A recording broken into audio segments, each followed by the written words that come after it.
jsme dost dobře. Promiňte, jsme blázni. Jsme rodina. Zelenobílá rodina, která fanaticky žene svůj klub za slávu. A proto...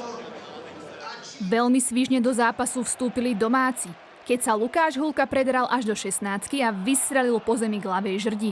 Brankár Knobloch však dokázal výborným zákrokom loptu vytlačiť.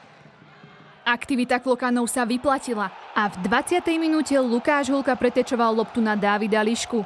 Ten tak strelou do ľavého vinkla brány otvoril skóre. Dávid Machalík to vzal na seba a znútra 16 presným zakončením do pravého dolného rohu brány prekonal gólmana Frivalda. Bol to preňho prvý gól v ligovej kariére.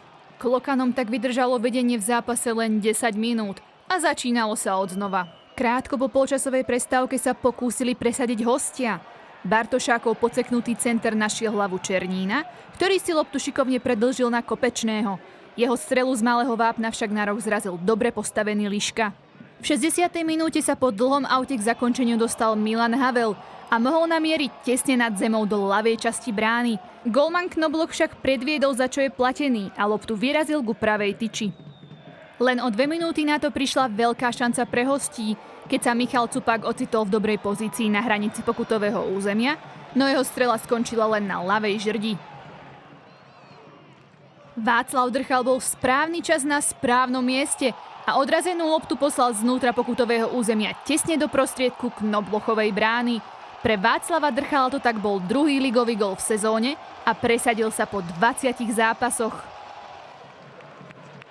Klokani tak získali veľmi dôležité 3 body do tabuľky a po 4 zápasoch dokázali skórovať. Na domácom ihrisku tak zdolali Zlín 2-1.